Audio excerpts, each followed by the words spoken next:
You can have it if you'd like. It won't work for us.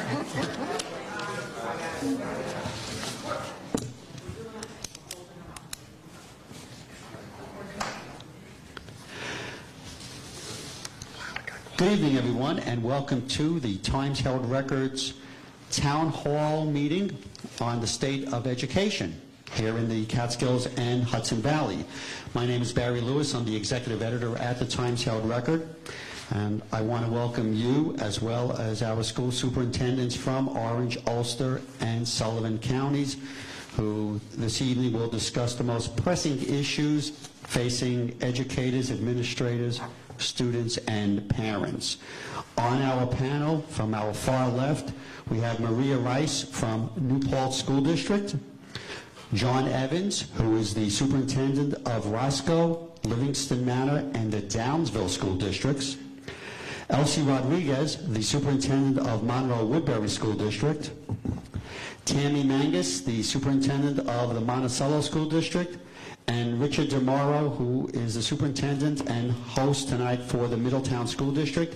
And before we start questioning, I just wanted to say thank you, Richard, for your staff and your cooperation. And take a second and make the plug, because this is a beautiful room that we're in. Well, thanks. It's our pleasure to have everyone here this evening. On behalf of the Middletown Board of Education, we welcome all of you and hope that this will be a very invigorating evening and, more importantly, an informative one for everyone here, as well as out there in Cyberland. I'm sure this tomorrow will be reported. But I want to thank Mr. Lewis for making this happen. And on behalf of my colleagues, I'd like to thank you all for participating this evening. So let the show begin. Thank you. Thank you. And again, this is airing live on Facebook Live, but it will be able to be viewed anytime on recordonline.com. Tammy, I'm going to start off with you this evening. You made the decision to shut down the Monticello School District last Friday after threats were placed on social media the night before.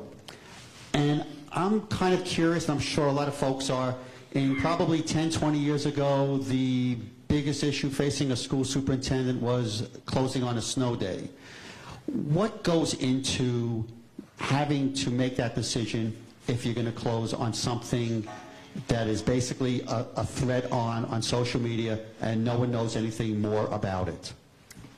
So thank you for asking a difficult question that we were blessed enough at Monticello to have come to some appropriate resolve. Yep. I'm sure sitting here it would have been a much more difficult question had it been otherwise. I do want to say that the way that this threat came in was somewhat different than the threats that we have seen in the past. Typically, when the threats would come in a matter of an hour or two, information would come filtering in from the kids, staff members, and folks who were attached. This one seemed to have an immediate viral pattern. The police department stated that they really had a buzz going on, hundreds of phone calls filtering in at once. It was a board meeting night. All of our phones began to blow up in terms of the information that was floating in through text messages and phone calls. The principal of the building that we were in, 5 minutes after we got started almost, said, "I need you now." I got up and I exited, and it was crystal clear, based on the hum in the office, that had become the hub of information that was coming in, that people were more frightened than we had ever seen them frightened before when a threat had come in. When it became clear to us that we were not going to be able to get the information we need to corroborate the threat through the investigation that we began at the school level, we knew that safety was of the utmost importance. We were hearing from the police that they wanted to move swiftly, but in order to do that, they needed a bit of time. And when faced with the decision of putting your babies to bed, giving a kiss on their forehead, and saying, I'm not sending you to school tomorrow because I don't know if you're going to be safe, it was really clear that we wanted to make that call the night before so that they could tuck their babies in on that Friday morning, on that Friday night, wake them up in the morning, feed them a good breakfast, and know we were working on it. And so that's why we made the decision to close. It was so viral this time. And you posted on Facebook immediately. I think you on your website. And is there a phone call that goes out to everybody in the district? I think the one thing that we heard back was I believe our response time from initial knowledge of the threat to the first phone call and posting that we made to our website was less than 25 minutes. We tried to inform, let them know that we were working on it, but we did send a robocall when we decided to close, and that decision came shortly thereafter, after we had confirmed. It was such a blur, I couldn't even tell you how long in between, but I know it was, I think, before 9:30. So. And everybody on this panel has had to deal with social media at various degrees, and so I open the next question up to the panel. How do you deal with it? You may not have had, to the extent, the issue that Tammy had to deal with, but I'm sure that even things within the media we're not aware of, that you're getting Facebook or social media hits or tweets or text that could be alarming. On one hand, social media is great to get the word out of things, but on the other hand, it could put you into a frenzy. Are there examples, and how do you kind of decide how you deal with social media? Again, everyone, please. Barry, I think one of the things, and Tammy hit on it, student safety is our first and foremost decision-making process with all of these things. And when it comes to us being responsible for other people's kids, we can make up the days later on. So that decision whether to stay open or close, whether it's a snow day or whether it's a threat, until we have information back from law enforcement that it's either confirmed or whoever put it out there has been apprehended and steps are being taken and it's safe, I don't think there's anybody here that's going to stay open just to have school in session. Agreed. Ambassador, do you worry about some level of a copycat or somebody putting on social media and now it takes on a life of its own? That has occurred. After the Parkland incident last year, in my Delaware County side of things, a number of school districts, including Downsville, we had a lot of copycat incidents.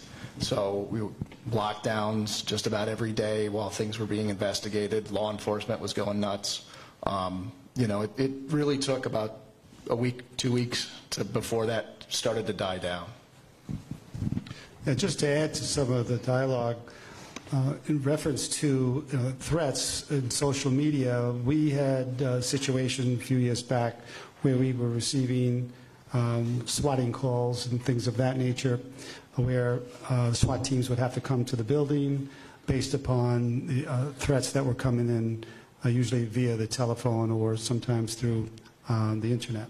However, we work very closely with the state police and the local law enforcement organization, either in our case, the town of Walker Police or the Milltown Police, to try to ascertain the credibility of the threat. And of course, paramount is the safety of all staff and students. So there would be a review of the building, a walkthrough, and all of the procedures that go through the safety and ensuring the continuance to that. But as far as the social media is concerned, one of the issues that we needed to dispel some of the rumors and inaccuracies that were floating around as a result of that. But we work very closely with the police in terms of following the protocols to ensure accuracy reporting going out until something of substantial nature comes to our knowledge. Then we would put that out to our public in terms of release on our website, robocalls, etc. Elsie, did you want to say something? I just wanted to add one thing, is that we're very fortunate to have a director of school safety, and so he works very closely with our local police. So at any given time, they would contact our local police, and together they would make an assessment, and we would follow protocol. So, and again, I think everybody said it, it's the safety of our students. So, right, that's the most important thing. And if we believe that the safety of our students is in danger, then we need to close school, we will do that. Now, will you communicate, and we've all experienced where you make a decision and now Facebook takes over and you're getting the community and there's hostility. Do you address it? Do you ignore it? How do you, does anyone say? I try not to. By practice, I do not ignore something where the community is upset about it. So normally I would work with my communication specialist and we would send a letter out to the community. I also do something by calling people back. I think there's something important about having a connection with a parent who's upset or concerned, and by talking to them individually about what's going on or what their fear is, sometimes you can allay the fears, and sometimes you can walk through your decision making, which oftentimes people question our decision making, and we explain that. And so having that ability to do that, I think, can quell some concerns. Do we have people that are still upset? Unfortunately, yes. But we make every effort to reach out to every parent who has contacted us to speak to them. Is that the plus side of social media, Facebook, where you can communicate with a larger audience on a more immediate basis than you would have been able to, where the old days you're sending a note home with the kids and hoping that the parents get it or something close to that? Yeah, I would say that's the only positive thing with social media. I think one thing that's helped, and it's very different than it was 5 or 10 years ago, but it seems that, you know, our legal system has caught up with where we are. So when these things occur, like in Tammy's case, when arrest is made and, you know, it's treated as a terroristic threat, right, there's pretty severe consequences that come with that. So it's less prevalent, you know, with kids now that there's, you know, kind of right, some consequences that come with it. And once, you know, that kind of spreads, that helps. I like social media because I think that it's a way for us to communicate, and most of our young people, that's how they communicate. I think it's really important for us to just be aware that sometimes social media is used in a negative way. And I often try to use that as an example that as adults we're modeling for our children, right? So the way that we communicate publicly through social media, whether it's a school district or an adult or a parent, we try to explain that by doing that you're modeling inappropriate or bad behavior. And so we take every opportunity to use our social media to benefit the school district. As far as Middletown is concerned, we have not used social media as an official communication vehicle. However, we are currently looking at entertaining that possibility in terms of practice and policy by the school board. The means of communication is varied in our school district to get out the accuracy of what has occurred, what has happened. We do send out a letter. We do have it on our we have a live stream on our MIDI TV. We get out the information to parents instantaneously without social media. However, based upon what we've heard here at the table, that the fact that we do know that is the vehicle that most people are using today, so we are looking at that possibility. Richard, you had a problem, and I know it's still within the courts, so depending on how much you can and cannot say about it, you have a teacher who, through social media, turns out that he's been accused of trying to solicit, a meet up with a young lady and a teenager in New York City. And it hits social media before, I'm guessing, anything, or how do you get a hold of this and so that you have an understanding and you're able to communicate with parents about something in the middle of summer, and then there's a fear or concern that this teacher, while not found guilty and is still going through the court process, could be back in a classroom?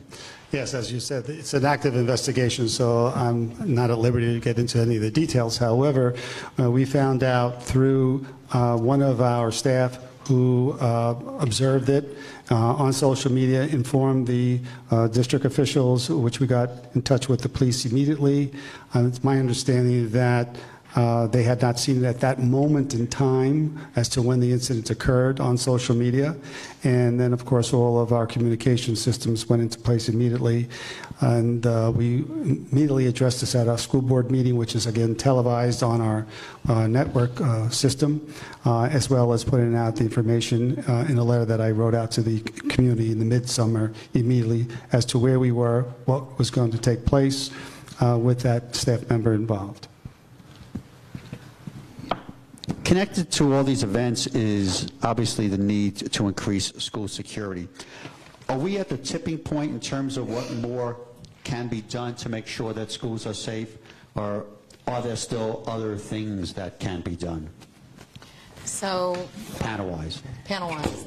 So for my part, I think that it's great to see that New York State is finally pushing out some mental health curriculum and some best practices. I know at Monticello, we've been working hard and practice developing students in terms of Maslow's hierarchy of needs before Bloom. That's our motto, right? We want to take care of their safety needs, their food, shelter, water, their need to feel loved before we try to even attempt to get them to understand that they need to throw all of that away and try to put aside all of those struggles they go through on an everyday basis and come in and just learn in a traditional environment. We've built in social emotional wellness teachers on special assignment who work diligently in each building to build opportunities, mindfulness.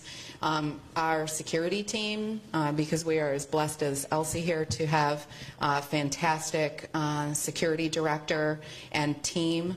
And their first goal is to build rapport with students.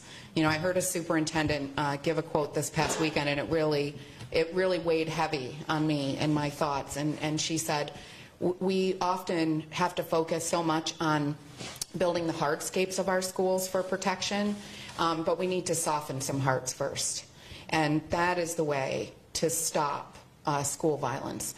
And I was able to, look into presentations regarding how graduation dropout reduction forces actually help build safer schools. And so that's the approach that we have to take, and unfortunately it's a crazy balance to do both, but we're trying to do that. In New Paltz, we haven't hardened our schools, as Tammy was saying. The Board of Education and the community had a conversation about getting an SRO into the building. We're the only school district in Ulster County that has no police presence or SRO in our buildings. The major focus for us is to engage children, and our focus is on, I'm sorry. You're okay. Now that I lost my train of thought, I will tell you a story. No, basically, what we're trying to do is moving along the same social-emotional learning pattern and trying to engage students. And one of the major focuses that we've been doing is trying to make sure that every student is connected to at least one adult in the school. It would be preferable if there's more. And one of the activities that our principals are doing is to have meetings with the staff, and you put the names of the students up, and then a person goes around, each staff member, and puts a post-it note next to what I know about this child. And then you have an idea of when there's no post-it notes near the name of certain students, you realize that there's someone who needs to be connected. And so they're doing activities and strategies like that to start this connection, to make sure that no one is left out. And we can't leave it to chance anymore, because, as our commissioner said just a few days ago, you can have as many hardened kinds of activities. You're right, it is clicking out. With police presence, you can put metal detectors, you can have bullet-resistant glass. Parkland had many of those, and there still was a shooting. And there was a shooting because there was a disenfranchised child that was not connected to the school. So if we refocus our connection to what's best for children and putting them at the heart of it and connecting them, then maybe our children will all feel safer and more connected. So that's what we're doing. So now you don't have a student, an SRO in your school district? Okay, is that whose decision is that? Is that yours, or? That was the Board of Education's decision. The Board of Education's decision.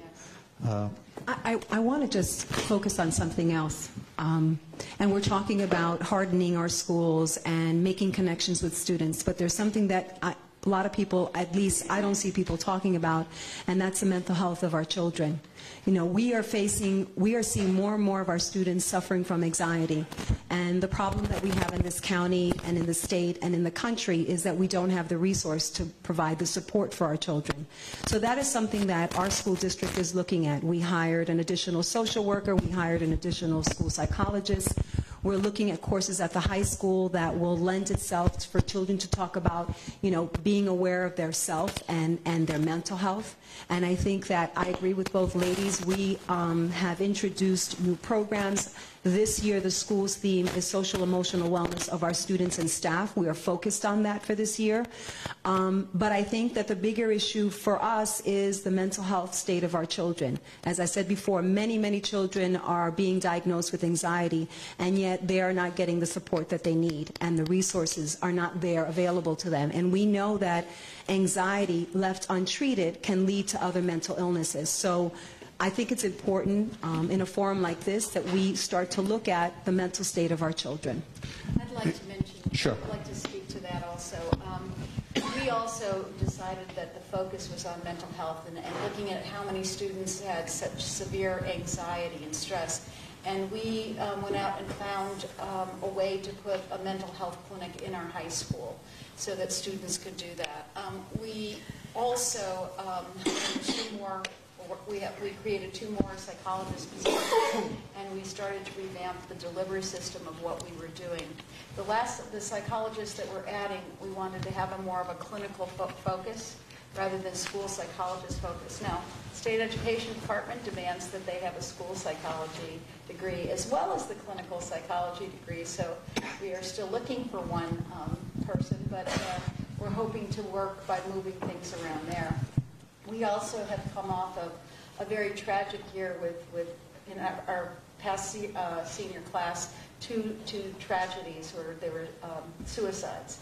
So we ended up having a very difficult year for both students and staff to move them forward, because then we have the cluster suicide effect. And so I think that's part of the other push that we have for having a whole school, whole child well-being. The continuum of well-being is a major focus in our district. Yeah, just to add to the discussion here, in Middletown, we have taken a 2-pronged approach. We have decided through the Board of Education and the community itself supporting a resource officer in each of our buildings. However, in addition to that, we have been hardening our physical facilities throughout the last couple of years, including various, how should I say, strategies, which I will not get into any detail at this point in time for obvious reasons. However, we have put a major focus on the social emotional this year, but have built upon that program and programs in our buildings throughout all of our buildings. In particular, in this building itself, we hired a psychologist with a clinical background, because for 5 years we've been trying to find someone, and we ran into that problem, and we were unsuccessful trying to find someone with both those certificates, because in essence, really, they have almost like a PhD in that department. So we found it difficult, but we realized the importance of having a psychologist for that. But in addition, we added social workers. Also, we have decided to get into working with peers, and we have commenced a program, which was last night, our mentors in our Brothers Keeper program for young men of color here in the high school, as well as trying to expand it eventually to our other buildings. In our 2 middle schools, as well as the high school, we have our ambassadors program, which we have trained consultants working with peers, working with other students who are at risk, who might have issues with dealing with their anger, emotions, social issues, anxiety, etc., that some of the panelists have articulated. So we realize that how should I say, outside issues of resource officers and hardening the building is a help, but it's certainly not going to be a 100% guaranteed deterrent. And we do also believe in working with the holistic child in terms of all of what's needed in terms of their emotionality and social interactions with children as key points to developing the social acceptance that we're looking for. You don't want to put a price tag on security but there is a price tag on security, and there's only so many dollars that can go around. How do you find that balance in both physical security and then dealing with trying to hire social and mental health teachers, counselors, while seeing a need for another math, second language, social studies instructor, and hearing from community residents who may not be able to understand how come we don't have those educators, and we're hearing more of the social service folks? In Middletown, we look at that issue constantly, daily, not just during the budgetary season. Obviously, that's a focus, a major focus. But we work very closely with our building principals and department leaders as to what are the instructional needs, which will never take second position to any other issues other than educating children. You know, what we're really about is teaching and learning. And that is a primary focus for us here in Middletown. And we have not made a decision. Fortunately, our community has supported our efforts and our budgets to make sure that we are providing excellent contemporary educational program, whether it's in our kindergartens up to and including 12th grade. However, there is a price tag that the Board of Education has put out in terms of the budget, in terms of security issues. But the community has supported that, so we're very fortunate here in Middletown. Anybody else? No, I was just going to say there's more than one pocket of money than the operating budget. You can still look at the SMART bond and use some of that towards safety and some of those pieces, and you can also do a capital project and work on those kinds of things. So you don't have to take it away from hiring another teacher or a psychologist if you go through alternative methods also. The other thing that you can do, that I'm sure we all do, is we prioritize. We look at the needs and then the wants. And the things that we need to have, we make it a priority to get those things. And the things that we want sometimes have to wait a year. And that's not always popular, but I think that when you have finite dollars and you're talking about taxpayers who are paying for many of the things that we have to do both. I think I would absolutely agree with you. I think one thing that we do at Monticello regularly is what I'm sure all of you do, and that is take a look at return on investment and trying to find the highest yield, and taking a look at how we can get a hit on multiple goals with one expenditure. So, for example, Monticello wanted to increase graduation rate. Monticello wanted to ensure mental health and safety. Monticello wanted to increase college entry. Right? So we had all of these goals. And the way that you do that is you can offer all of that through a guidance counselor. So what we found was through adding a guidance counselor, those students had a direct liaison to understanding career readiness. We know that dropout prevention yields safer schools. We know that having a safe space and connecting with an adult is something that's great to do. And so we decided, and the Board of Education supported, and so did our taxpayers, the entry into smaller student to guidance counselor ratios.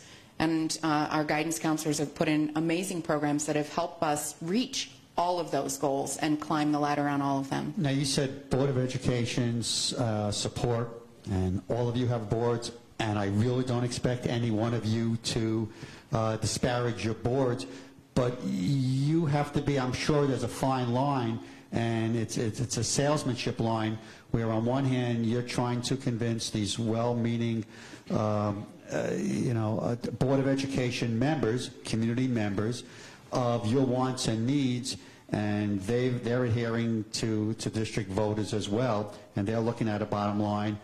How are the difficulties in trying to, what you know to be true, what you need, and coming up with a board that also is maybe well-meaning, but they're looking at some bottom line numbers as well? I think, at least in my case, student safety is one of the easiest things to get your boards behind. If you can clearly communicate and explain what it is that you're trying to do and what the different measures we're putting in place are going to provide in the form of safety and meeting student needs, it's been my experience that our boards have been very supportive. And back to your previous question, when you were asking the financial question, one of the things that I've done in my situation, being much smaller school districts, is collaboration between districts, where I may not have the need for a full-time staff member in one building because we have just under 300 kids, but between the 2 schools or the 3 schools, sharing someone across those districts has made it possible. So we can still have those supports in place, but it's shared between the 3 schools or 2 schools. I want to say I'm pretty lucky. I have a really good board of education. We have a great relationship, and I think that relationship lends itself to be respectful on both sides. And so there's constant communication about what's going on throughout the school year. So by the time we get to budget season, they know what the priorities are, and we're usually on the same page. Again, I consider myself very lucky to have a supportive board who is respectful of my role as superintendent. So again, I think it's about communication and it's about relationship with your Board of Education. I'd like to second that, but also say that it is also based on demonstrated needs for students. So if you have a clearly demonstrated need and you show how the solution in the budget is going to satisfy that need, as well as the trust that the board has in you and transparency with the community as well as with the board, I think that seems to work, and at least it does in New Paltz. Poll, I'd like to get everybody's answer to this question. Should teachers be armed? Going to go down the line. No. Oops. No. Okay, so nobody here? Absolutely not. Okay. Legislation proposed last June by Governor Cuomo, known as the Red Flag Bill, would have allowed teachers, principals, and other school officials, including superintendents, to seek an extreme risk protection order to have police seize guns from students or others deemed to be dangerous. The bill passed in the Assembly, not in the Senate. The good chance the governor would reintroduce it if Democrats take control of the Senate. Do you as superintendents support that measure? I really don't know enough about it to be able to give you an informed response. I'm sorry. How do I say this with not being... Go ahead, John. What's that? Just be John. I'm covering the mic. What's frustrating about a lot of the stuff that comes out of Albany is some things that are really, really great in concept and idea are impossible for us to implement in police. And we have enough stuff dumped on us already through legislation that sounds really great, but when it comes down to it, is asinine and impossible for schools to implement. Give me an example. So just with social media stuff. Under the Dignity for All Students Act, we're, as a school district, responsible to investigate and deal with, on a student discipline level, things that happen outside of the school day, off school grounds, on social media. That takes a tremendous amount of resource. It's a lot of collaboration with law enforcement, and it takes us away from, our everyday work with kids. So while I get it, it's just one of those things. It's another layer of stuff put on the school district that really is in the hands of parents, and if it becomes a crime, it's a law enforcement thing. It's not a school responsibility, but it is. I just want to piggyback on what he said. The other thing is I call those the unfunded mandates, yes, which we tend to get a lot of unfunded mandates, things that we now have to do that we didn't have to do, that takes time. I would call them soft costs. So when my building principal is spending his entire or her entire day dealing with an event like this, let's think about what we pay this person. And Rich made it very well. We're in the business of educating students, and now we're in the business of policing children, and that becomes very difficult for us. And it takes away from the work that we're supposed to be doing, right, to educate students. So I agree 100%. Answer to that in that regard, that we are in the business of teaching and learning, and certainly the social emotional is part of that sphere. There's no question about it. But we're not in the position to be law enforcement agents. Obviously, what my colleague was talking about, a nexus that happens outside on a Saturday that comes into the building, we have to address. It is disruptive to the learning environment because people need to address those issues, investigate it, and investigate the investigation, and so on and so forth. We have due process laws. So it's very time-consuming and certainly disruptive to the educational process.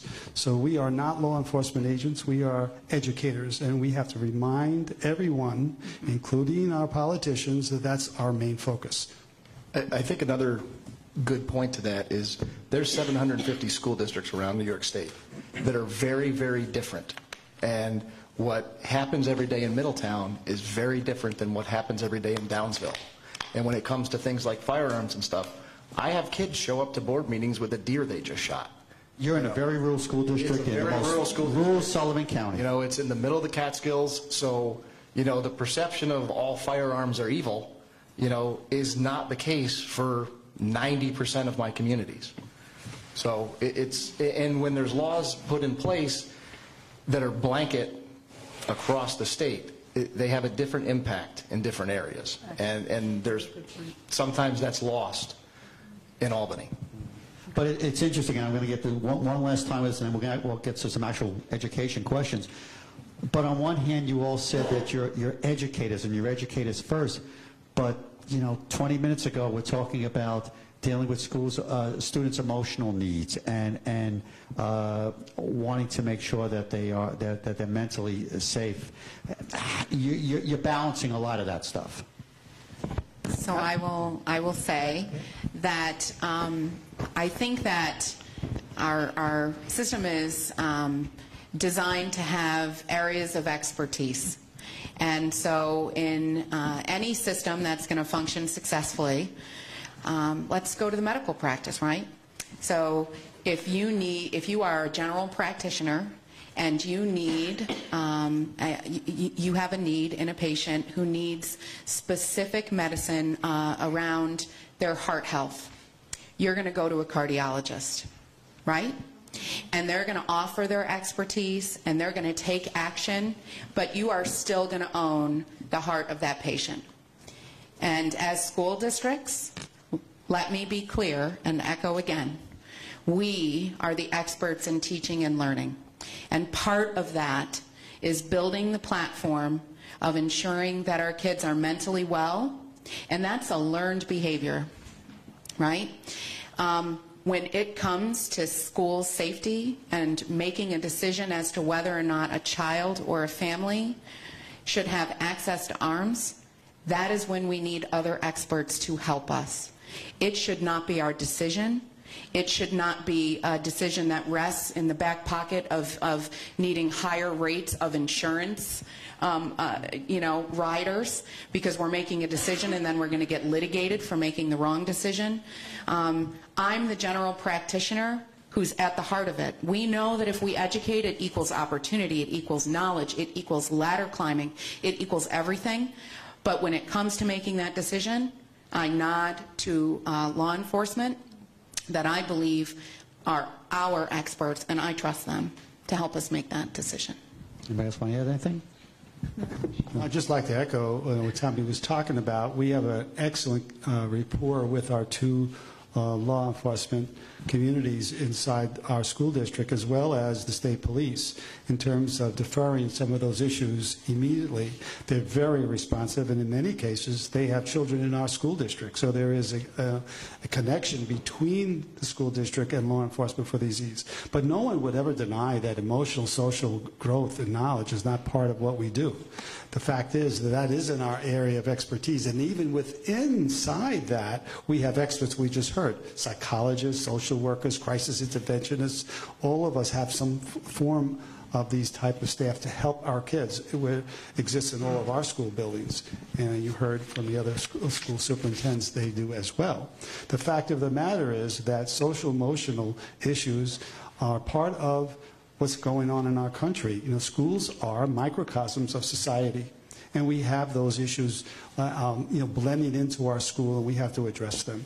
But certainly, I can speak for my own personal philosophy that I do not want our teachers to be armed. That is not what they were. That was not their passion. That was not their career choice. That was not what they want to do daily.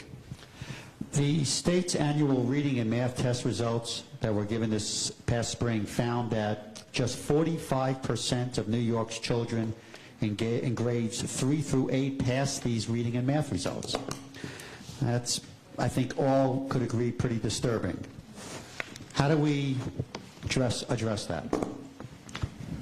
Well, I'm going to just speak from New Paltz because those tests don't really reflect our population, because about 70 to 72% of our students do not take the test. So that's how many opted out. They refuse the test. You can't opt out. That's illegal. So they And statewide, I believe we went from, I think, 19% to 18%. So fewer, it appears as though fewer students statewide opted out in the official term. So we're seeing less of that. But still, is that, even for those who are taking it, should we not look at these numbers as reflective of something? No, we could look at the numbers for those students that are taking it, but the numbers that are out there are skewed by the students that don't take it. And so when we look at whether or not we're achieving well and our students are doing that, we can look at our graduation rates. We can look at how well students are doing on advanced placement exams. We can look at how well students are doing on the Regents exams. We've been recognized nationally as being one of the most challenging high schools in the nation. Those are the kinds of indicators. When we look at that small percentage, and the majority of our students aren't taking them. And if you look at our 8th grade, many of our students are taking more advanced classes, so they're not taking the 3A test. And then those that are left to take the 3A tests are opting out. So we can't trust those numbers, nor are we trusting the test. But those numbers, though, that age group certainly is, and my concern is that is a foundation for as the kids get older. And the indicator that their outcomes are really good is also there. But it's not like we don't assess our students. And it's not like I can't give you data to show you where they are in their curriculum and whether or not they're performing well. Because formative assessments and other standardized tests do inform our instruction as well as the learning of the students. So we know how well our children are doing. How well it looks out there, I don't know. So I think another thing to keep in mind is the tests last year were different from the year before. It went from a 3-day testing period to a 2-day testing period. They reduced the length of the test. So it's going to be a multi-year cycle before there's a correlation that you can look, over the years for. As well, in addition, the threshold has changed as to the proficiency, again, which is like a moving target. So those tests, obviously, even by the state's admission, by not using them for promotional issues, not using it for the teacher's APPR, all the factors as to the validity of that test in terms of assessing the proficiency of students. My esteemed colleague from New Paltz indicated some of the factors that we use too. Our graduations are increasing each year. Our percentage of students passing the Regents or even scoring higher in the Regents are increasing each year, et cetera, et cetera. We have over 103 college credits offered at this high school, from 3 esteemed universities and colleges, where more and more students are taking those higher, advanced, rigorous courses. Again, the same issue here with our middle school. More kids are in the advanced classes, which they don't have to take the state test in grade 8. All of these factors and the percentage of kids opting out, you mentioned 18%. We have about 30% of our kids opting out, and based upon those who, you're right, can't use the word opt out, but refuse to take the test. That's what's put on the test itself. So the fact of the matter is those are not reliable to really ascertain the success or not success of a school district. We have multitude of assessments, formative, summative assessments, without getting too technical for the public, but we have multiple assessments throughout the year, as well as at the end of the year, to determine the success of our programs and children. Sure. And I just wanted to say one thing. When the tests were designed, they were designed to look at the progress of a child from year to year.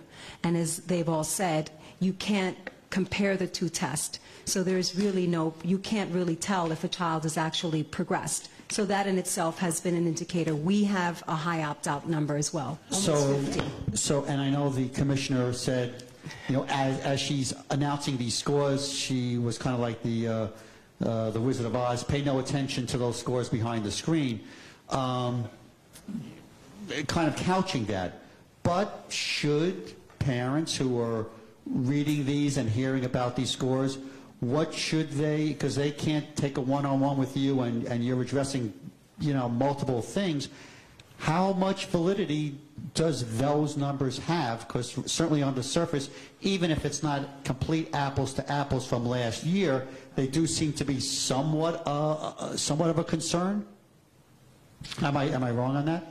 Well, even the tests that we do, assessments that we do provide children to participate in, do have communications to parents as to the progress of children on these. So they do receive other parent reports on the success and growth of their children. So it's not that they're in the dark, or that many, let's say, individuals are talking about don't pay attention, to the scores behind the curtain.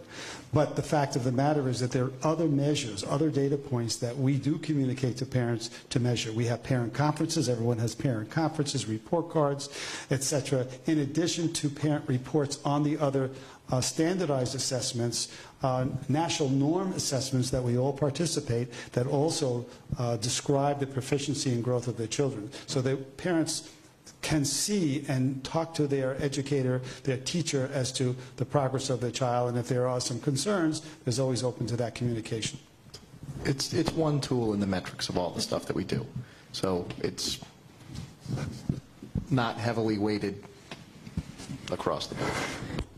I think one of the greater issues that I have with the test is that it's over a 2-day period, and that sometimes it's more about looking at the child and see if they could last, how long can they last taking the test, right? If it's supposed to get students ready for the Regents isn't given in that manner. So again, I think the question is, my question is, why does it have to be over multiple days? Why can't it be an assessment that's given over, 2 hours, rather than having some of our students who sometimes take 2 and 3 days to complete the test? For my part, in terms of the way that our school district looks at proficiency, we're really interested in trusted measures, we call them, right? So Lexile levels that are put out by Metametrics that say this child is reading at this level, and this is their Lexile level. Our students in the high school get Lexile report cards that tell parents, this is the reading level of your child, this is the reading level if they're going to enter this sort of college, go into this sort of career, and that is helpful. We also like other trusted measures like math competencies, and I think the dicey thing about the 3 through 8 examinations right now is the fact that understanding what true proficiency looks like is not yet built into the teachers, right? So our teachers know best how to teach once they know what accountable and proficient means. But because it is that moving target, it's sort of still up in the air. And so we continue to turn to those trusted measures to allow us to have a full screen of what our students know and don't know, so that we can do what we need to do accordingly. How much should student test scores be weighed when rating teachers and principals? 0. 0. I would agree. I would agree, 0. Okay. Yeah, absolutely. It's not a trusted measure right now. So how do we rate teachers and principals? You walk into their classrooms and you do observations. You look at their attendance. That's an indicator, in my opinion. If a teacher has high absenteeism, I would begin to wonder why that is. There are several ways of walking to a classroom and look at the students. Are they engaged? Are they asking questions? Do they look as though they're comfortable asking questions? It's what we've done. I've been in education for over 30 years. It's what we've always done. I don't understand why a single test has to have that much. And I think that's where my problem is giving so much credence to a snapshot in time to evaluate a teacher. And there are other factors that go into a student taking a test. For example, I know of a student, I used to be a building principal, and I had a student who had to take the state assessment, and her father had just passed away. And the child made the decision to take the test. I'm going to assume that child didn't do as well, right? So there are other factors that go into students who don't perform well on these state assessments. Some students simply don't perform well on state assessments. Other students may have other mitigating factors that influence that particular day when they took the test. And that the way that they're measuring it doesn't take that into account. For my part, again, I will say I'm going to answer a bit differently here. I do not want these assessments used to make any judgment of teachers whatsoever. They are not a trusted source. But I hope that every parent out there, I know myself, I as a parent, every teacher wants to know how a child is growing in any given classroom setting. And so I think that it's dangerous grounds to not have a conversation around those trusted measures that make sense in terms of a child's growth. I know if my own children went to 2 years of schooling and their reading level was exactly the same, I would have some questions that I would want to ask. And I think we're silly if we say that we're in the business of teaching and learning to not say what does teaching and learning look like, but I absolutely do not agree with this system that is currently in place, and I think that schools and educators are best designed to make decisions of how we build those measures and together build student education outcome accountability. Classroom's observations of teachers' effective teaching and the quality of what is going on in the classroom is critical. Therefore, professional development for improved practice for teachers, as well as the leaders that are observing teachers in terms of what to look for. We look for engagement, but what quality of engagement? We talk about personalized learning and individualized instruction for kids. Is that occurring? What resources is an educator using? Are they differentiating to accommodate the different needs of children? These are all prima facie evidence as to what is going on in that classroom. Active engagement, active noise in a classroom, the products that the children produce, the activities that they are engaged in, and the fact that the enthusiasm and passion that exudes out of a teacher is, displaced among the children. These are really the factors that look at in terms of effective instruction in that program and the willingness to participate in those activities because they are meaningful and relevant to the child. I think those are the most important things, as many of the panelists indicated, that having one single test is really not a fair judgment of what is going on for a minimum of 180 days, 7 hours a day that they're working, and to have it based on one assessment may not be the best way to effectuate the outcome that's looked here. We had a front page today regarding the fate of George F. Baker High School in Tuxedo. Elsie, I know you're smiling because I'll be coming to you on this one. The school board is scheduled to vote in November. Right now they're down to about 75 students. If the district does consider paying to send students to one of 4 school districts within 12 miles. One of them would include Monroe-Woodbury. I'm curious if you would welcome that, and how is that decision coming into play? Absolutely, we would welcome them. We have, our enrollment is down at our high school, so we can very easily accommodate the students. We have been, we've talked about this and wondered if this came to fruition, would we be willing to welcome the students? And both the board and the community has absolutely resonated, said yes. So we are waiting to see what happens.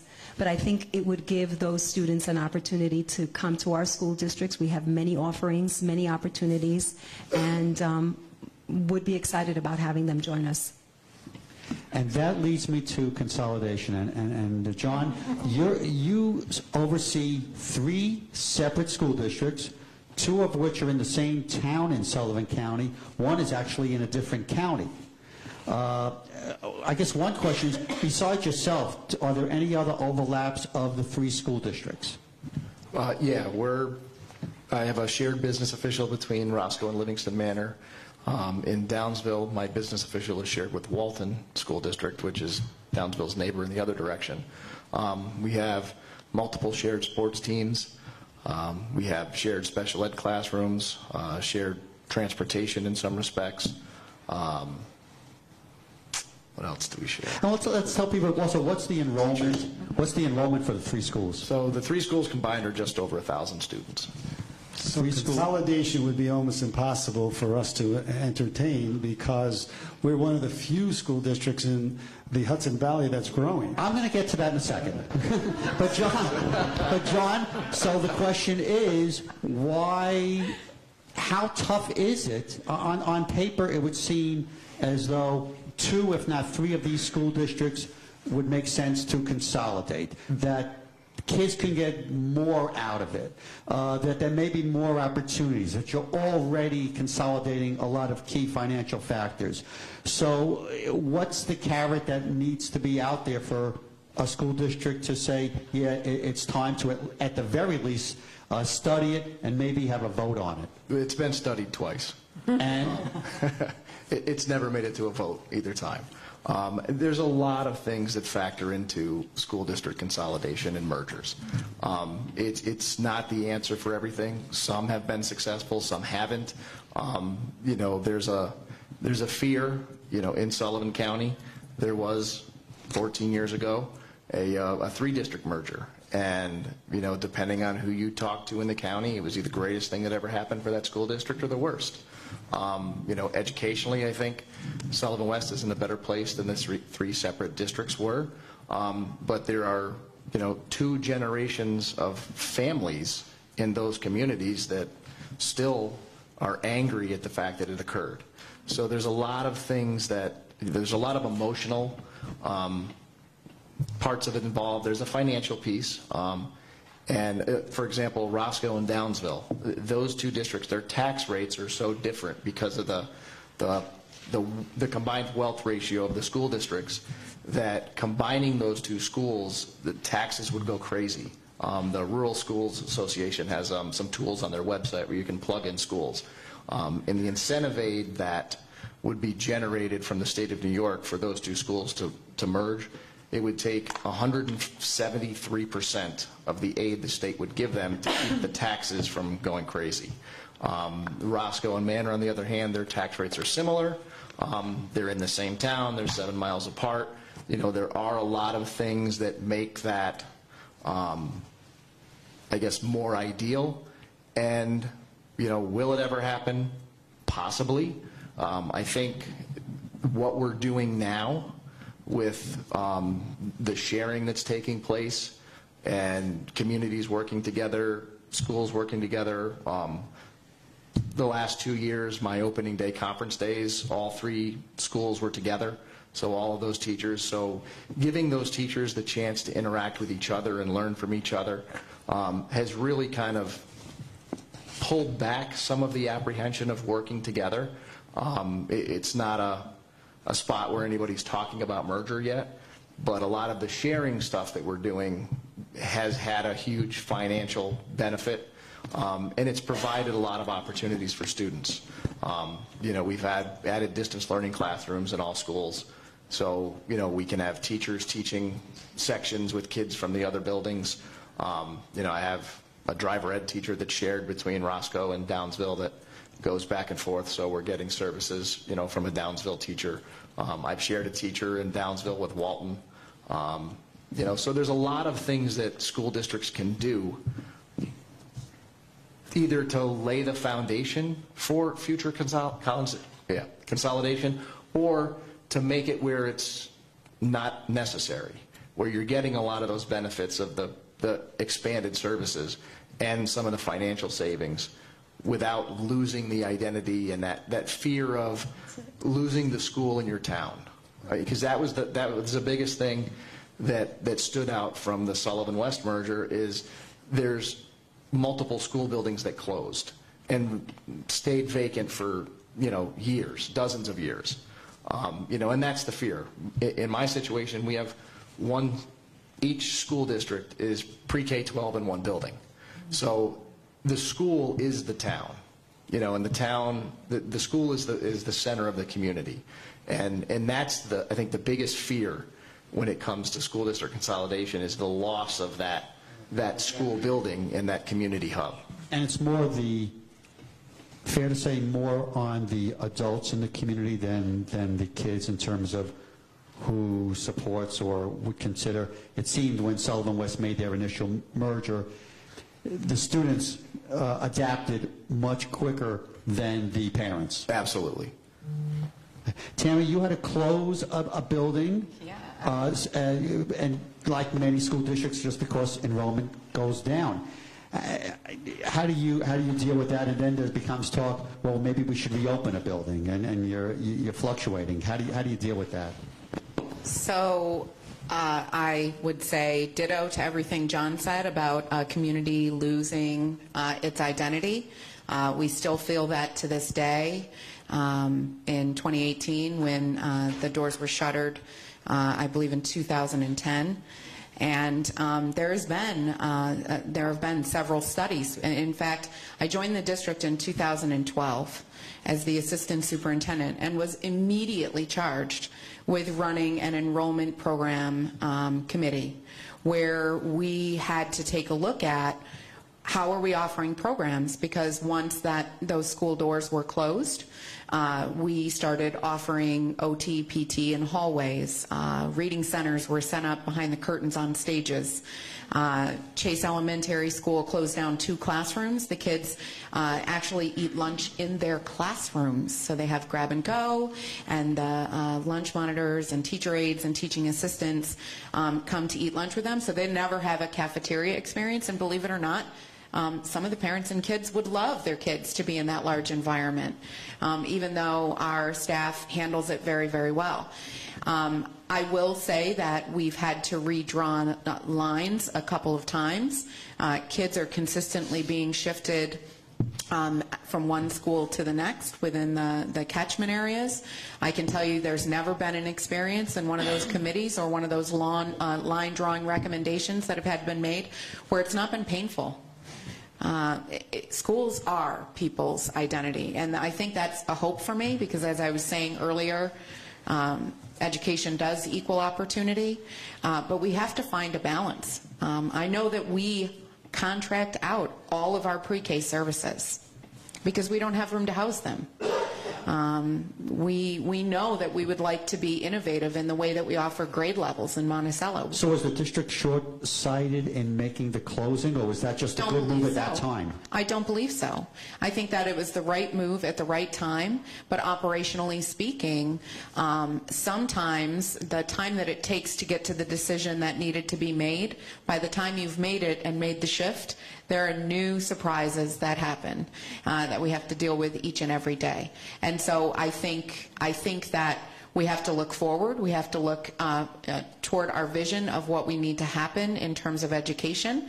We have some vision to that in terms of what we want class sizes to look like, and how we want to organize the structure of programs we offer. And again, we're going to be coming back to the table to have that conversation again, I think for the 7th year in a row as a district, of what's our vision, how do we get it done, and then proceeding forward from there, because every year it's a new game. Excluding Richard, of the 4, how many have lost enrollment or is kind of staying steady? We are considered stable. We lose 50, we gain 50, so they say that's stable. Okay. We're about the same. We've lost 50-ish kids over the last 5-6 years, but we're actually up this year slightly, so it's kind of an ebb and a flow. We're in the same predicament. We've lost maybe over the past 5 years 200 students, maybe a little less, 150. But every year is unique, and it comes with its own challenges. So sometimes where you may lose 100 students, but you get 150. Mm-hmm. So it just depends. And where the bubble is. Right, Exactly. That's right. We talked about a bubble. Exactly. So The bubble being? we have a cohort of students. So my bubble is in 5th grade. I have a large group of 5th graders. And so they're going through the system. And as they go through the system, the rest of the students that are coming behind them are a lower class size. So there's the bubble. So for mine, over the last 10, 12 years, there's been a decline, but over the last 2 or 3 years, it's kind of stabled out. It fluctuates, 10 or 15 kids a year up and down. Richard, I know you said your school district is increasing, yes. But most parents probably, or people, taxpayers in the district, they hear about enrollments going down, and the media does these reports, and you've got to, though, somehow convince, as I'm sure some of the superintendents here have done as well, we need more space. We need to build where we're at our limits. How do you convince, how do you get that message out there, and how do you make sure that you're not being short-sighted so that 5, 6, 7 years down the road, you now don't have the enrollment numbers to fill those buildings? Those are excellent questions, and certainly we go to the experts to begin with a demographer, professional that does that, take the live births in terms of the community as well as the influx, looking at building projects inside your attendance zones, etc. Our school district over the last 5 years have grown each of the last 5 years and before that. We are now just a shade under 7,900 students. We're about a 4% increase per year. We're anticipating about, based upon projections, about another 283 students this fall we've enrolled. Obviously, the state has an unofficial day as to the enrollment called the Beds Day, and it's next Wednesday, first Wednesday in October, and we'll know the exact counts, but by all accounts at this moment in time will be an increased enrollment in our school district. Builders are looking at Middletown school community to build housing, which are being filled as they're building. Just off our East Main Street over here, there is a development being built with over 140 units. They already sold them before they're even finished putting on the windows into the units. Quite frankly, I like to attribute the fact that builders are smart people. They're not going to build in an area that's not going to be filled for, good business acumen.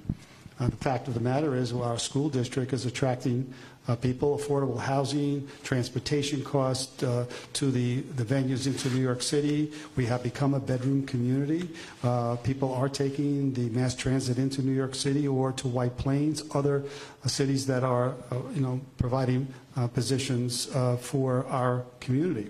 The fact of the matter is, we are looking at enrollment almost daily to make sure that we are maintaining our class size of acceptable numbers so that we can maintain the exemplary programs that we have in place at the moment. And you said that some of the projects, the big-time projects, even the casino, possibly Legoland, some of these others We're finding that because of the affordable housing that's being built, I was talking to our esteemed colleague to my right, indicated that one of the issues in Sullivan County is a lack of housing opportunities. That's not the case here in Middletown, as they are building several projects as we speak right now. Some of them are working in the casino, some of them are heading down to New York City and points south of us.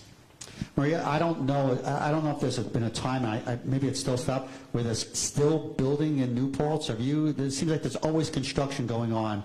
You're in the process still in one of your projects? We're even building a new house right next door to me, and I was hoping it wasn't going to go. Yeah, no, they're still building, and I think that's a big deal, because that's why I think we're stable. But I just want to go back to the anomalies and the bubbles. We had a smaller kindergarten come in, and then all of a sudden we enrolled 15 more sixth graders, and I don't know why. I mean, across the board we got some students, but 15 at sixth grade and 17 at ninth grade.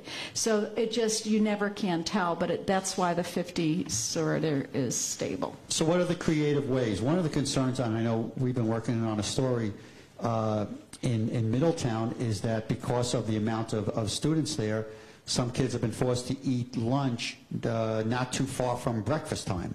So is that some of the issues and the concerns? You don't want kids having lunch at 9:30. I just want to speak to the growth piece too, because we're in the process of a $54 million capital project, and about 15 years ago, just before I came, 5 classrooms were not able to be added in the last capital project to the high school, and they still needed it. So we did add that on in this project, but we also added an over 30,000 square foot addition with several new classrooms to our middle school, and we're going to be using every bit of that space. So I think that even though you're stable, if you didn't have enough room to begin with, it works out once you keep moving forward and start looking at the projections for over time. Richard? Right. The last September, we added on to this high school on a building project that created the space in which we're sitting in this evening, as well as the collaborative area behind us and a new third floor. In the infinite wisdom of our school board administration, we anticipated the growth, to answer your question directly, that we're looking at the demographer's projections, as well as what I call the pumping hearts, the children themselves, as they moved up the grade levels. One of the issues that we are experiencing is that people moving into the school district throughout the grade levels. Right now, we have more students in our 2 middle schools than we've had in the last 20 years. Wow. And certainly they're going to be moving up into this building. So we added on another 10 classrooms up onto that 3rd floor, as well as these collaborative areas and the other classrooms that surround this particular room for that growth. As far as anticipating at the lower levels, at our elementary age group, we added a new school probably 5 years ago now. This is the 5th September that we opened up Presidential Park Elementary School, that we anticipated about 1,200 students. This past June, they closed at 1,501 student. So the growth is coming. Those children are moving up the grade levels, and we're constantly looking at. To answer the question about the current issue here at this high school, we have about 2,200 students currently enrolled at this building. The projection in the next 3 to 4 years is an enrollment of about 2,500. As a result of that, and what's currently going on right now, as you indicate, that our lunch periods, we have 5 lunch periods, one starting just before 10 o'clock, and the last one ends just about 1:30. So maybe 3 weeks ago or 4 weeks ago, we presented at the Board of Education meeting a referendum that we're going to a public in December to repurpose our current media center to an auxiliary cafeteria, and then the project's going to include building a separate entity attached to the building for our new media center and television production center as we increase different course offerings. Along with that $35 million referendum is extensive work to the 2 schools out on County Route 78, and the roofing needs some extensive repair work in both of those particular buildings, as well as the Twin Towers. Scott? So even though enrollments might be declining, space is still an issue. School is very different than it was 20 or 30 years ago. We don't have desks and rows anymore. We were talking about it earlier. Everybody's been adding all different kinds of mental health services. All of those people need space. OT, PT, special ed. We're more student-focused than we were 20 years ago, and there's a lot more individualized instruction that takes place with our kids, and all of that takes space. All of that takes a separate room. So, you know, in my case, even though my enrollment might not be increasing or holding steady, space is a real issue. Do you have to be creative, and is the answer multi-purpose rooms, that a cafeteria is not just a cafeteria and an auditorium is not? There's a lot of multi-purpose space, but depending on, like, a lot of these specialty classrooms, a lot of the special ed rooms, the OT, PT things, they have a lot of specialized equipment that doesn't travel well. So, you know, yes, we have to be very creative. You know, where he's talking about creating an auxiliary cafeteria in Livingston Manor last summer, we took one away and turned it into a special ed classroom because and we had to come up with some creative lunch scheduling stuff. I just wanted to add to that is that we've been bringing a lot of our students back from BOCES, special ed students, and as we bring those students back, they require more space. So even though our enrollment is going down, we're in the same position where space is always can be an issue for us. So, and cost is a factor in that. A lot of, you know, for sending kids to BOCES has a price tag to it. And if you have 3 or 4 or 5 special ed classrooms in your building, there's a pretty significant financial savings doing it in-house versus sending your kids someplace else. Tammy, I'm not going to pick on you, but I need to ask you, because you've got a vote coming up in November. This is the third try. I know you've whittled down.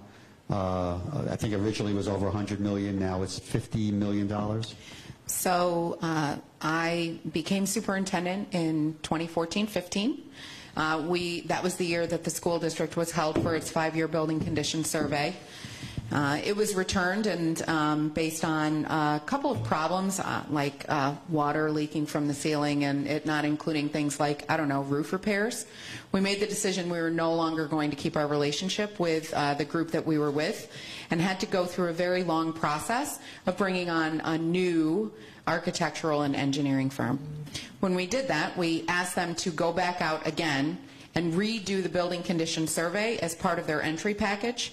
They returned to us with $108 million worth of 5-year priority projects needing to be completed.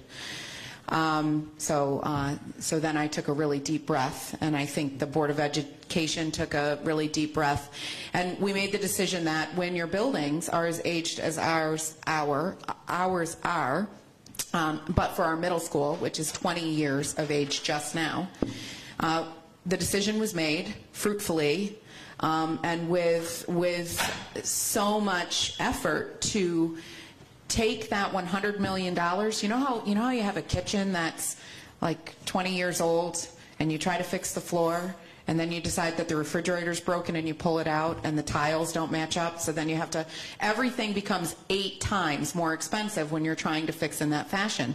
And so the Board of Education made this decision, brilliant decision, partnering with our architectural and engineering firm to come forward with a $100 million project that would basically flip the district.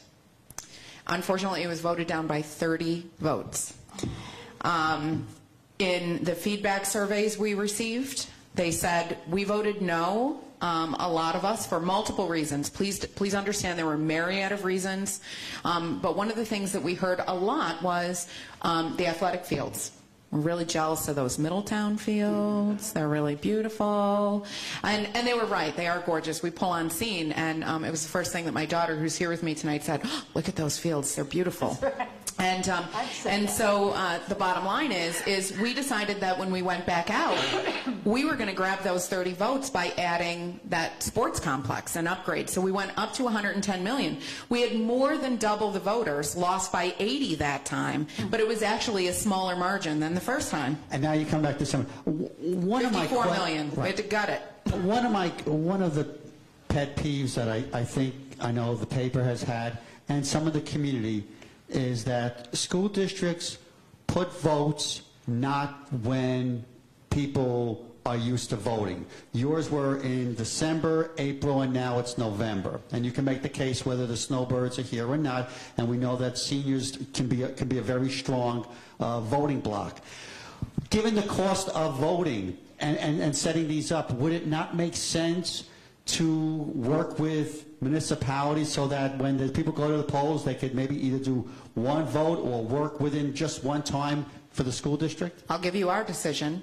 It was when we could break ground. When you have buildings that are 50, when you have to go through the approval process with New York State Ed taking 18 months or more, we needed to get the vote out the second we had that done. We're sitting there with $108 million worth of repairs. When we put it out again, I'll give you the second reason. 2% tax cap. The bottom line is I had one bond that was coming off. We were paying off our middle school. We could replace the new bond payment with the old payment. Why are we going out this year in November again? Something called a bond anticipation note, right? And so I need that bond anticipation note to build into my 2% tax cap, or I'm not going to be able to go out again. And so the bottom line is I have to have an approved project before my vote in May. And without that approved bond in May, I can't exclude the bond payment from my calculation. And so the bottom line is I get the taxpayers. I get them. They're not going to know those nuances, and we could scream it from the rooftops. And then it's an issue of transparency and why, and I get all of those things. I am telling you truthfully and honestly here, when you're sitting on buildings that were built in 1967, opened in 1968, and remained relatively untouched, when it came due, we wanted to put shovels in the ground sooner rather than later. So that's why that initial vote went out. It came back out again, and then our last resort is this time with that bond anticipation note. There are so many factors that go into making those choices. we're trying to shout the project from the rooftops. We're not trying to hide anything. Anybody else want to add to that? Just to echo some of the comments that Tammy mentioned, timing is critical. The process to go through the state for approval of projects is over 13, 14 months. So the timing of going out to get the whole process, C-Corps process, and all of the processes that are necessary to get a project, a shovel into the ground, is an extended period of time. So the fact is that most of us would like to have these projects done during the summer when it's least disruptive to the program. And that's not possible all the time. So the fact of the matter is construction companies are waiting for and put in bids into the projects that they wish to, lucrative for them, et cetera, et cetera, et cetera. The fact is that you go out at, let's say, only at May time or only November time, you may not be able to get the bids on the particular project that you're looking for, which extends the project more. And the other piece here is that building costs go up per month. So you're talking about a referendum that goes out a year or 13, 14 months prior to the actual awarding of a bid. The fact is that you have to anticipate that the cost to that project is going to be more because building costs go up and up and up. And then for if it's an extended period of time, then you start making decisions as to, let's see what we could take away from the project to meet what has been approved by the public to meet that particular need, and talk about priority and making decisions. That's when a Board of Education and administration have to work together to make sure that the project is going to achieve the desired results, even though it might have to be pared down. So there are many, many factors. I can speak for Middletown. Our decision is not based on snowbirds, because many of our community are not moving down during those 4 or 5 months. Not to say that no one is, but that's certainly never, ever been, since I've been part of, and that's central office, which is for about 15 years now, that's ever been even uttered one word about that. It's not about a strategic in terms of, I hope that this part of our community is not here to vote yes or no, whatever. No, it's all of those other factors that we articulated here. Last question, and time's gone. When we were probably all kids in school, the superintendent was probably superintendent for a good 30 or so years. Superintendents were part of the community, were there. Show of hands, how many people here have been superintendent of yours particular school district for less than 10 years? Less than 5 years? This is my 5th year. So. All righty. Which one? So, given that and all the things you folks are dealing with, which is basically running a little city at times, is what has been the greatest learning curve, or the misnomer you had before you took over as a superintendent, and what you've kind of had to experience and deal with now? And I'm not saying you wouldn't have taken the job, but what's been that big learning curve that you've had to deal with over the last couple of years? We'll go down the line. It's really, really, really hard to get time to spend with kids in a school building when you're the superintendent, because there's so many other factors. All these things that we've talked about are all the things that happen on a daily basis that pull you away from walking around and popping in classrooms and getting to, sit down with the pre-K kids and have lunch. That's the fun part of the job. All the rest of the stuff that we have to deal with is really what the majority of our job is. Maria? And how long have you been at New Paltz? 14 years. Okay.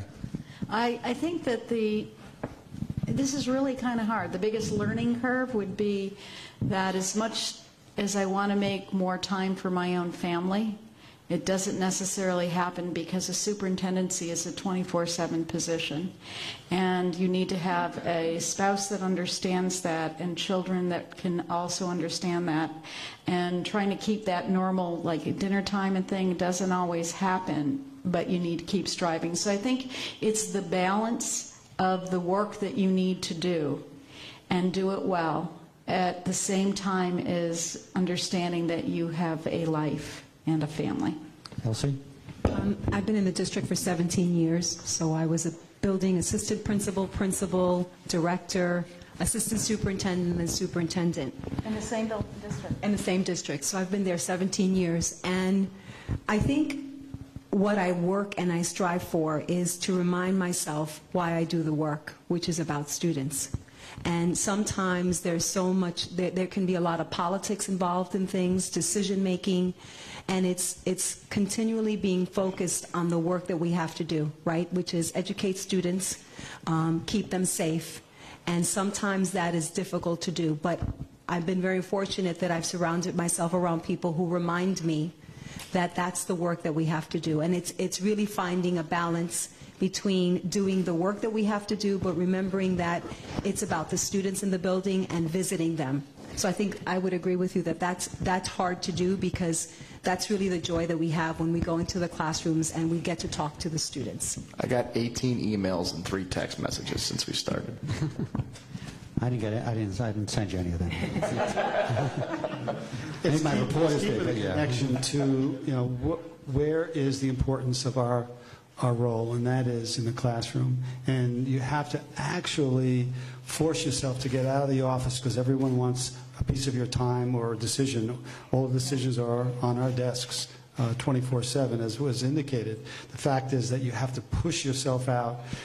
As a role of assistant superintendent, I had more latitude and opportunity to be in the buildings working with, the teachers, the curriculum, the principals, as opposed to doing the administration of a school district.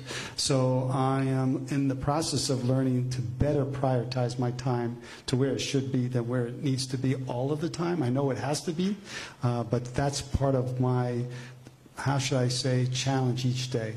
Tammy? So I say all the time, education equals opportunity. Human capital is real, and everybody's tomorrow depends on our today as superintendents and as educators and as teachers and as parents. And so the steps that we take today will define who somebody is when they're 18, when they're 22, when they're 25, when they're 30. And so how do we capture that, right? So how do we tag that time? How do we decide if the email is more important than the teacher who has a stressor that needs to be dealt with, or a conversation that needs to be had with somebody else outside? And so priorities are big, but I think the biggest learning curve is just figuring out how to convince everybody of that. Every child's today will make their tomorrow. All right. Maria Rice from New Paltz Central School District, John Evans from Roscoe, Livingston Manor, and Downsville, Elsie Rodriguez from Monroe Woodbury, Tammy Mangus from Monticello, and Richard Del Moro from Middletown. I know you folks, time is a commodity, and to take time away from your family and your other work to come here tonight, we greatly appreciate it. Thank you very much for participating. Again, this forum can be seen anytime on recordonline.com. For the Times Held Record, I'm Barry Lewis. Thanks very much. Have a good night. Good night. Thank you.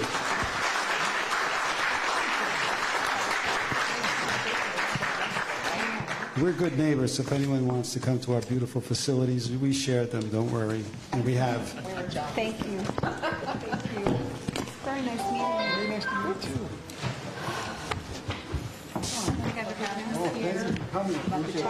What is The learning curve is straight up every day. It's a surprise. So much. Yeah, coming back. Appreciate it. Very nice. My pleasure. I admire you. Pleasure meeting you. Again, you're so much.